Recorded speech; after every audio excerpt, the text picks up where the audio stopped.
All right, so we made it to the end of week 6, which is it's kind of crazy. We're halfway through the actual material.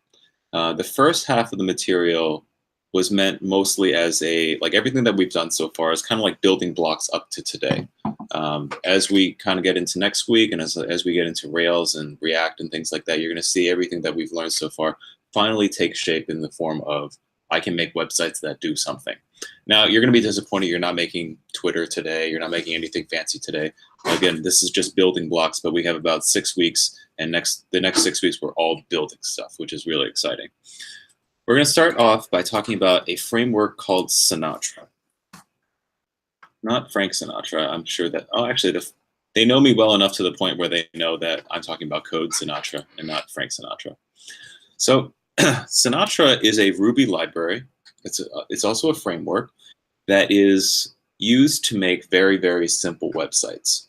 They call this baby Rails because it is a smaller, more customizable version of Rails. Rails is very heavy. Like it has the ability to send chat messages back and forth. You can send emails. You can send, you can download files and things like that directly from Rails using all the built-in methods.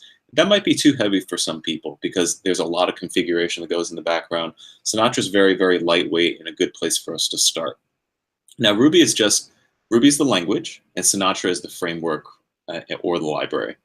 The framework is just thousands of lines of code written in that particular language. In our case, it's Ruby that makes your life as a developer much easier. So we're just going to create our first very simple file. Let me keep this up. What's going on here? This is too small. All right, I'm going to call this just app.rb. I saved it in the wrong spot. Saved as Sinatra. There we go. All right, and I'm just going to write require Sinatra to bring in an external library. And I'm just going to do get Frank says. Yep. Put this in your pipe and smoke it. This little bit of code here, because we have this require Sinatra on line 1, is all the code that we need in order to start a web application that responds to the URL /Frank says and sends a text message. So again, first things first, we require the Sinatra library, meaning that this file now has all of the Sinatra stuff inside of it. Then we created what's called a route declaration. Remember from last week, what is a GET request? What's a GET request? HTTP request to get to. Yeah, it's just saying whenever somebody makes a GET request, like a request to get some sort of material from the server, and makes a request to /Frank says, I'm going to do everything between the do and the end on lines 3 and 5. I'm just going to put out some text right now. Obviously, we're going to make this more advanced as we go along, but right now we're just going to have some text that shows up on the page. So I'm going to run this real quick. Let's list out everything. Did you say this is a route declaration? It's a route declaration, yeah. I'm just going to do Ruby app.rb, and then there's more stuff that shows up than usual. So it says that Sinatra is taking the stage on 4, 5, 6, 7 for all this type of stuff. The main thing you need to look for is this right here, localhost 4, 5, 6, 7. Localhost basically means that your computer, like literally the machine that I'm using right now, that particular computer is going to be hosting a website. So it's listening for requests. People on the same network can make requests to it, and then I can just visit it. So I'm going to keep this up. Right now, you see it's just a black screen, right? So I'm going to jump back over. I'm just going to go to localhost 4567. 4567 is a port number. I go here, and it says Sinatra doesn't know this ditty. What happened? So it says this is recording all of the stuff. It's listening for all the traffic on the network. So remember, it was black before, and then somebody made a request. I got a 404 picture came back out. Why does this not work? I don't. You have to restart your server after you put the GET or put this in your pipe and smoke it. You did look at the curriculum yesterday, right? Okay. Well, short answer is that answer is no, but we're gonna. Right there. What's that? It tells you what's wrong. Just try this. Yeah, so it says Sinatra doesn't know this ditty. So let's go back to our code. It says whenever someone makes a request to /Frank says, I should see this particular thing on the screen. So I loaded up the server. It's at 4567, and I visited 4567. I don't You need to put the slash Yep. where it says. Yep. Because right now, this is the part about Sinatra that's a little bit more different from Rails. It's very, very, it needs to know exactly, it needs to work exactly like you said it did. Like it doesn't make any sort of guesses that like slash means something else. It says literally there's only one route right now. It's just Frank says. So I'm going to refresh this page now, and I go to /Frank says. And then all of a sudden we have this thing, put this in your pipe and smoke it. So that's the code that we wrote here on line number 4. So let's say I want to type in something new. This is new text. So I'm just typing literally anything, and I refresh the page and nothing happens, even though I changed it over and over. So we're going back to Raymond's comment. As of right now, because I used Ruby app.rb, Ruby basically does not automatically refresh the server. It's called hot reloading. Like Ruby does not hot reload, meaning that if I make any changes to the files, I need to kill the server and then turn it back on, and then kill the server whenever I need to make new changes and then restart it. So it's not the way to go. There's a gem that we're going to use called Shotgun. And Shotgun is a gem. Shotgun gem. Which accounts for hot reloading. So all you have to do is gem install Shotgun, and then just do Shotgun and then that particular app name, whatever the file is, and then you're good to go. So I'm going to run gem install Shotgun just to make sure I have it on my computer. And then now I'm just going to run Shotgun app.rb. So instead of Ruby app.rb, I'm going to run Shotgun app.rb. Shotgun is the gem that's going to automatically hot reload every single time I want to update something. Now you'll notice something did change. Instead of localhost 4567, it's 127.0.0.1.93.93. 127.0.0.1 is the IP address for localhost. Like every single computer has an IP address for localhost. It's 127.0.0.1. So all I got to go to is localhost 9393, and then this should work. I'm going to change this to 9393, go to Frank says, and it blows up. Gem conflict error, unable to activate Sinatra because rack24 conflicts. Let's find out.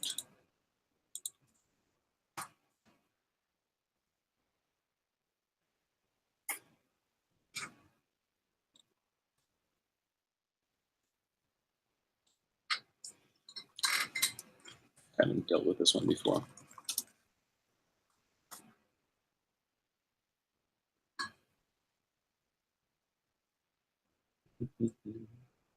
So in the background of Sinatra, all of this stuff this is all that it relies on. So when I install Sinatra, it's actually relying on rack protection and Musterman and Sinatra 2.0 rack protection. Like I don't know what all this is, but it requires all of this stuff in the background, and it's packaging it into one library called Sinatra for me. So hopefully this will not be terribly long.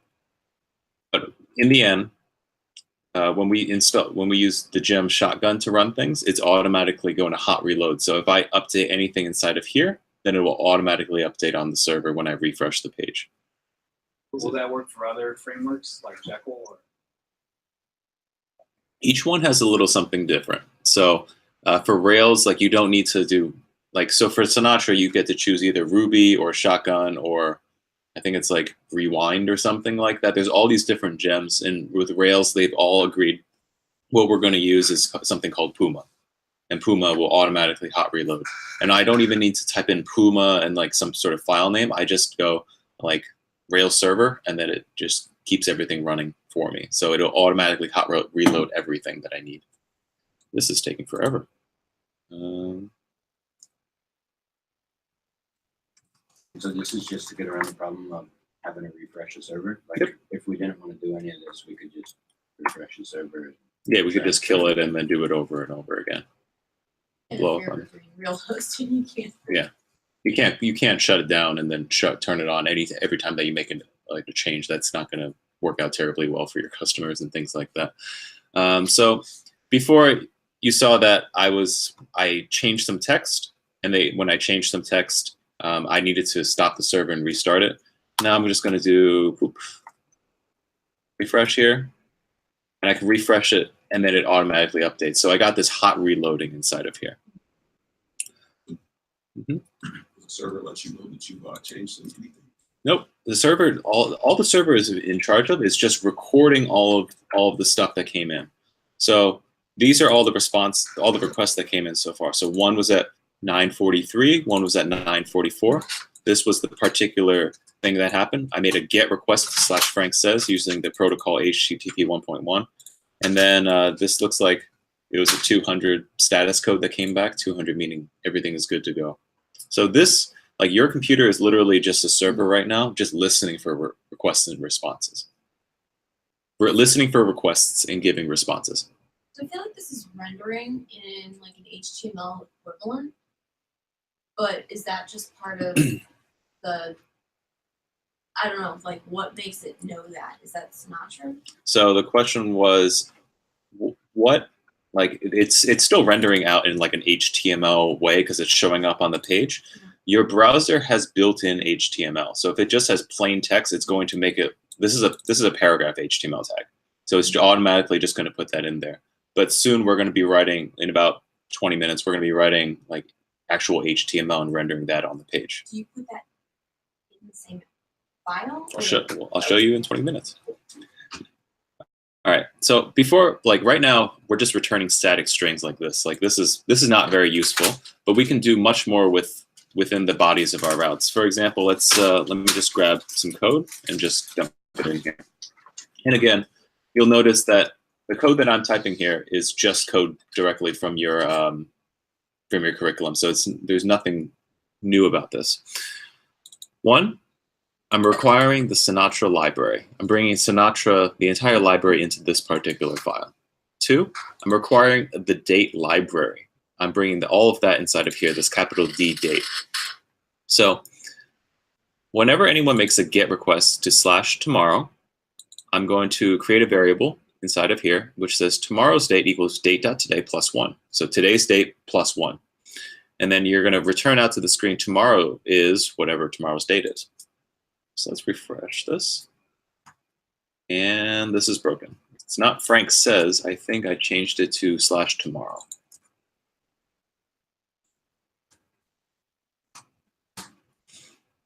All right, so now it says tomorrow is 2/17/2018. Any questions on If you this? did the date plus like 15, would it know to go to March? Yep. Tomorrow, well, it says tomorrow is, Yeah. you know, whatever, yeah. But yes, there's some date math that you can do pretty easily with this. But what I'm showing off here is you can do a bunch of calculations, like you can do all of your Ruby code inside of here, and then the last thing that comes out is what gets rendered out to the page. Now you can use variables. This is you can write your Ruby algorithms like you usually do.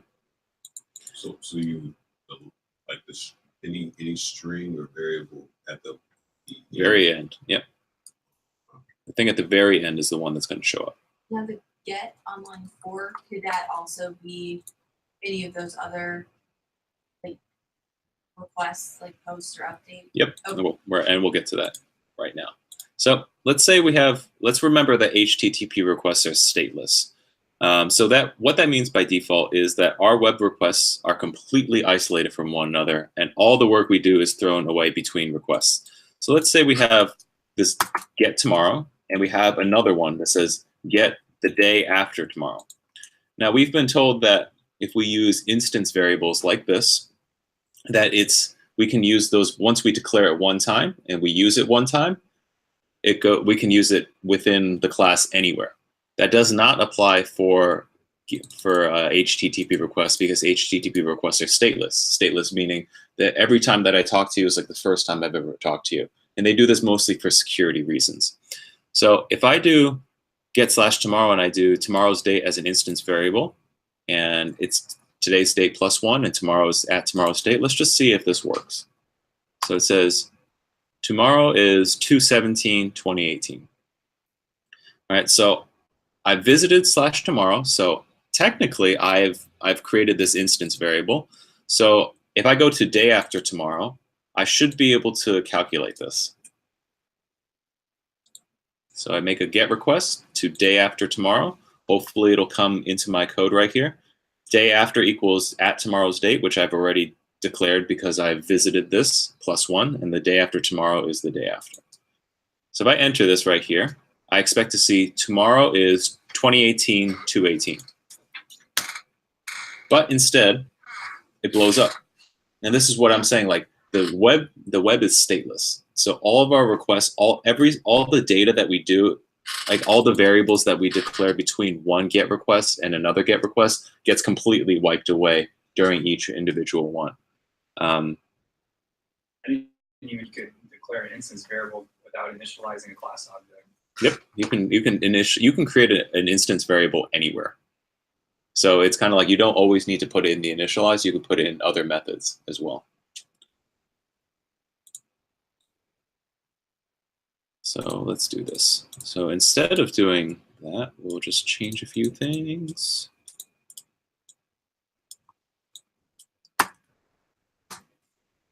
But it says the error was there's an undefined method plus for nil class on this particular line, line 10. Now, the way that I read this is that it says there's an undefined method plus on line 10.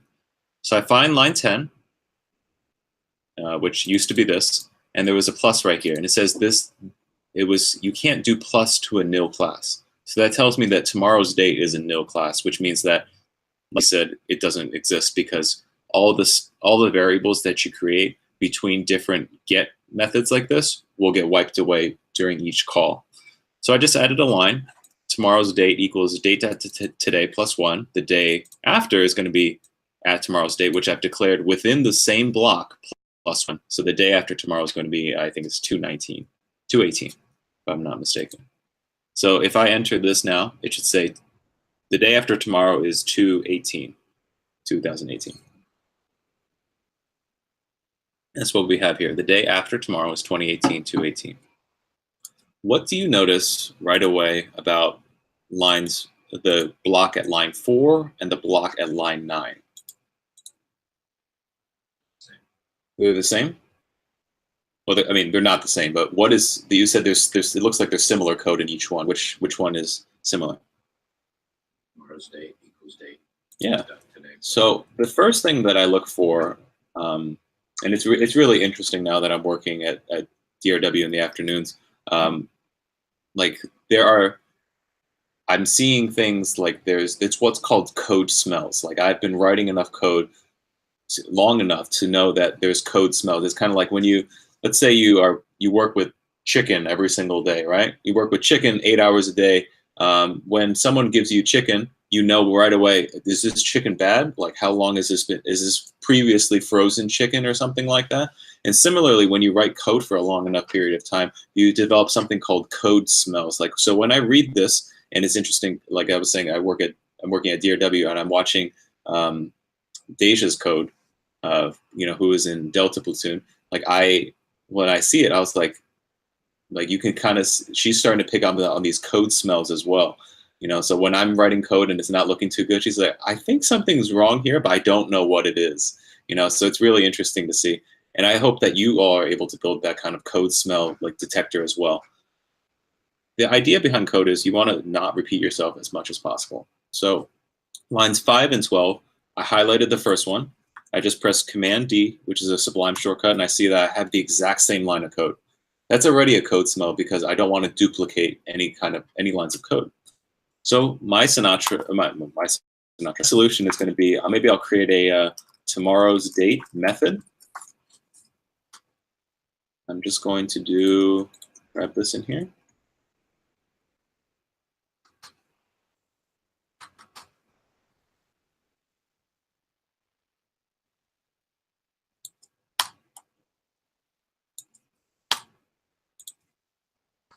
And I've reduced the amount of code that I have on the page. So let me open this up side by side so you have an idea, so you can see it.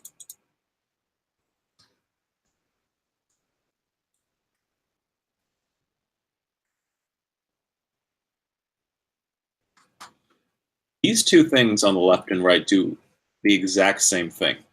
But the first one, the original one we had on the left, is very, very, it's duplicated code. Like lines 5 and 10 are the identical thing. So the way that we go about it is if we know that we're going to use something over and over again, 2, 3, 4 times, we're going to create a variable or that does the same thing. So I created a method here on the right side called tomorrow's date. And when I make a request to get /tomorrow, tomorrow is tomorrow's date. This is going to make a method call down here, which is going to calculate what the day is today and then add 1 to it. When I make a request to day after tomorrow, I create a new variable called the day after, which is going to reach out to tomorrow's date, which is the same code down here. So instead of repeating it on 2 different lines, I declare it one time and then I can reuse it over and over again. That's the idea behind creating code that's dry. Don't repeat yourself. Any questions so far?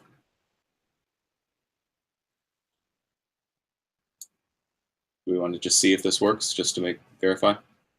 Right, so we'll go back over here. We'll do localhost 9393, go to /tomorrow, and tomorrow is 2018, 27, whatever. You see the date. And then the day after tomorrow is 2/18/2018. I'll leave this up here just for a second for people to read through it and catch up.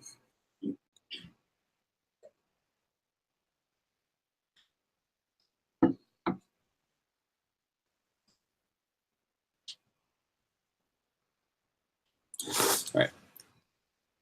So at this point, we've just been rendering one single line of text out to the screen. It's not exactly the nicest thing. It's just a HTML paragraph tag. And if you take a look over here, like on lines 5 and 10, those are the things that are being returned out to the screen. Lines 5 and 10, there's nothing special here. Like I don't have an HTML tag. Like it's not bigger or any smaller. The browser has built-in HTML, so it's rendering it out as a paragraph text. But I want to have actual HTML showing up on my page. So I'm going to use what's called a template for that. So let's grab this. And I have a whole new set of stuff. So I'm going to have one person read through this for me and explain to me everything that is going on. So Danny, tell me, starting with line 1, read through everything and tell me what you expect to happen out on the page. So first you're acquiring the Sinatra library. All right, so everything in. Okay. You're doing GET request to the URI // federal holidays. Okay. And then it's going to creating a variable output. Mm-hmm. You're putting in the list of federal holiday string. Okay. A new line. Just putting in just one line Mm-hmm. across the page, and then you're shoveling in 2 more new lines. Okay. List of each holiday. So the list of each holidays, that's a method or that's an array? What do you think? So okay, so it's a method that Mhm. contains an array. Exactly. Yeah. So list of holidays that each is going to go through each element in the array. Yep. Put it into your. Looks like it's going to put it into your string. Okay. Your output string is going to contain all these holidays after the list of federal holidays. Perfect. You're going to put out that string. I don't see it. That's exactly right. So line 1. So Danny got it completely right, but just so I say a little bit louder for the recording. Line 1, I bring in the entire Sinatra library. Line 3, anytime anyone makes a GET request to / federal holidays, I want to do everything between this do and this end between lines 3 and 13. I'm going to create a variable output. It's a local only to lines 3 and 13. And then it's just going to be a string called list of federal holidays with a new line. I have just like an underscore underneath it with a new line after that. I have some new lines just to kind of break up the page a little bit. Then list of holidays. I was like, what is list of holidays? So I don't see that as a variable inside of this particular block between 3 and 13. The list of holidays is down here. It's a method that contains an array. So anytime anyone calls list of holidays, all I'm doing is I'm returning this giant array of stuff. These are all the federal holidays. I'm going to iterate over each one of those and save it into holiday. So the first time I iterate, it's going to be New Year's Day. It's going to be saved as holiday. The second time, MLK Jr. Day is going to be saved as holiday, and so on and so forth. I'm going to shove in an asterisk with that particular holiday into the output string. So let's see what this does. For now, we'll just go to, I think it was federal holidays.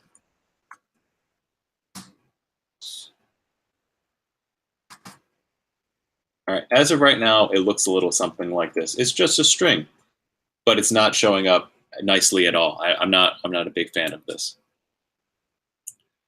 So as you can kind of see, hopefully it's pretty obvious as of right now that for even like a relatively simple action like this, it's really tedious and it's cluttering up our code. And if we put all of our HTML directly in here, like our file is going to be this big for, you know, even just 4 methods. I made a very large thing for people who can't see with my hands. All right, so what we're going to do is we're going to move all of the rendering code, all of the HTML, all the things that are going to show up into its own template by creating a views folder. It's not reading the new lines. It's also not reading the new lines yet. It's not doing anything that we expect. It's showing up text on the screen, but it's not doing what I like. So for that example, was that necessary to create a method to output an array, or instead of just making a variable? Well, I personally like doing things inside of methods like this because in the case that, like you'll see in just a second, there are federal holidays, right? And then there are maybe like school calendar holidays, which will also include the list of holidays. Or there may be like Chicago specific holidays, which will also include these particular ones. So instead of copying and pasting this particular array and putting it in every single get call, like I have it defined in one place so I don't have to do it again. So in Sinatra, there's a folder called views. And in most modern frameworks, there's a folder called views. Can you guess what goes inside of views? Sharif? HTML. HTML stuff, yep. So inside the views folder, it's all HTML stuff. So I'm going to create a new thing called federalholidays.erb. Now you might be saying, not another language, because you taught me Ruby and JavaScript and Active Record, and I'm tired of learning new languages. What is .erb? ERB just stands for embedded Ruby. The E for embedded, RB for Ruby. It's HTML code with Ruby built in. That's all it is. And you'll notice that the name of the file matches up directly with the name of the route. So again, whenever anyone makes a request to /federal holidays, I'm going to automatically look for a view file called federalholidays.erb. And all I'm going to do is do that.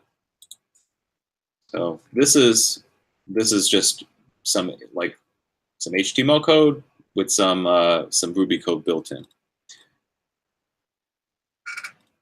So ERB is like a pretty great way to represent our responses when they contain both static content like this list of federal holidays and dynamic content like we're going to do stuff with some sort of Ruby code. Now, you might be wondering, what is this thing right here? This opening tag with the percentage sign means that I'm executing some sort of Ruby code.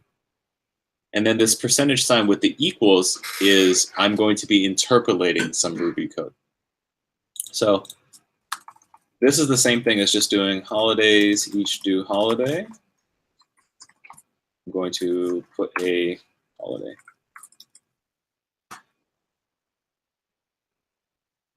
But because this is using embedded Ruby, I can't just throw in Ruby code like this and expect it to show up, because they're saying what your browser and what Sinatra is going to do is going to say, oh, you actually want me to type this out literally, like holidays each due holiday? And you're like, no, I want you to evaluate some sort of Ruby code at that point.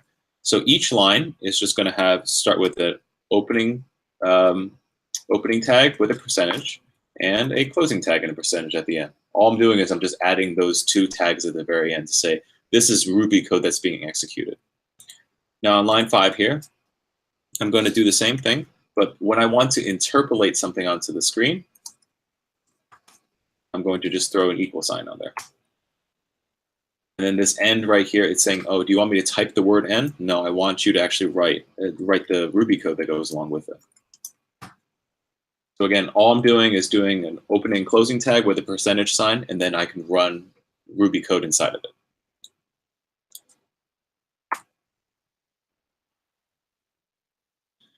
So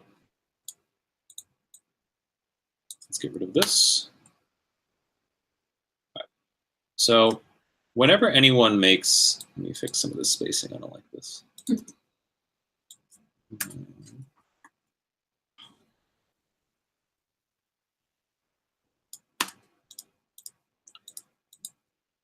I spoke too soon. Okay.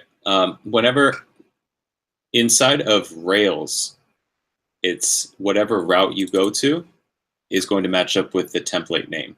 Inside of Sinatra, you have to be very, very declarative.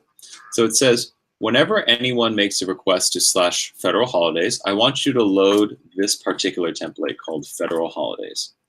So it's saying, whenever anyone makes a GET request to /federal holidays, I want you to look for the ERB template called federal holidays. And it looks like inside of federal holidays here, they're using some sort of thing called holidays, like as a variable. So you're going to need to pass that in. So I'm going to pass in something called locals.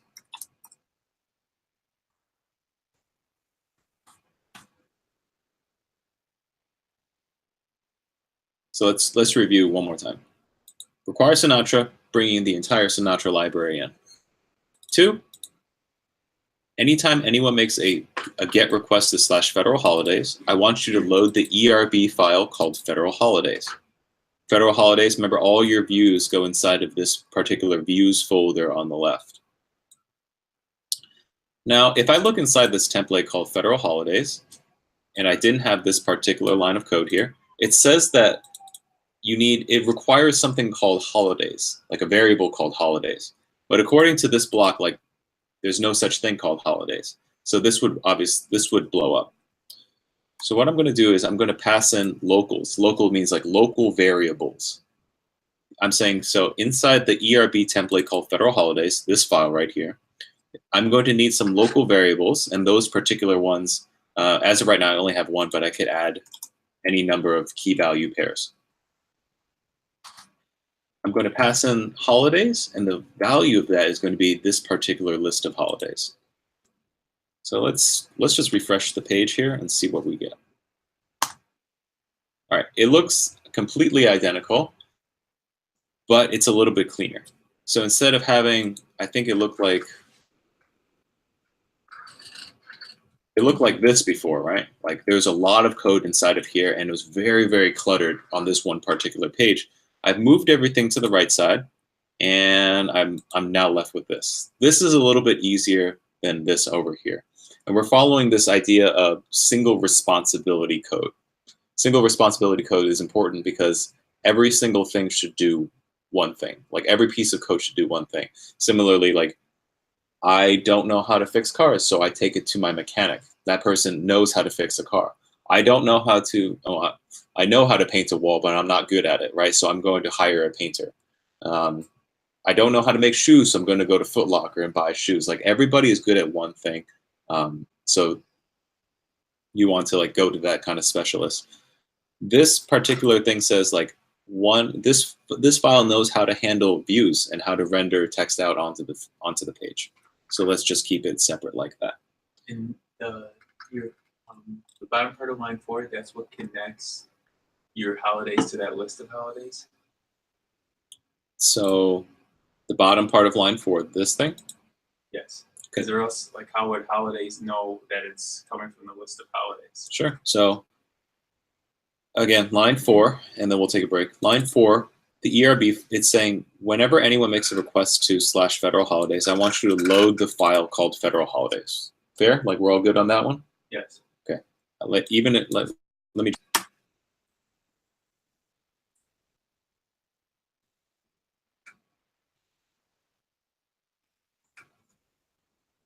Let me go back to federal holidays. Anytime anyone makes a call makes a GET request to federal holidays, I load the file called federal holidays. Right now it just says poop.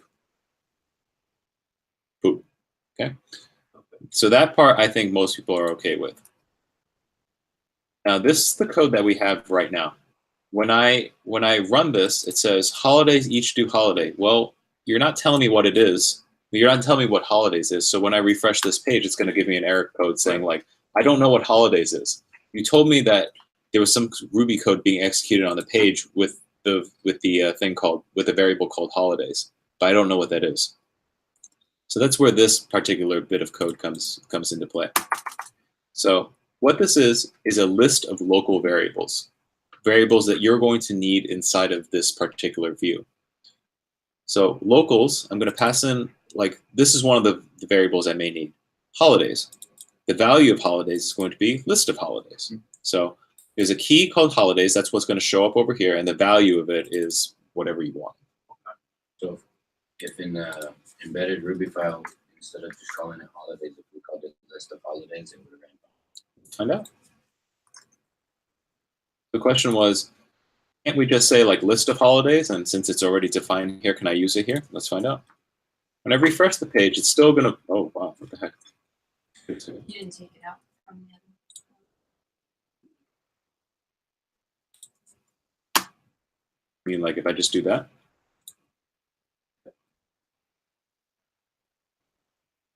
No kidding. I did not think that was a thing.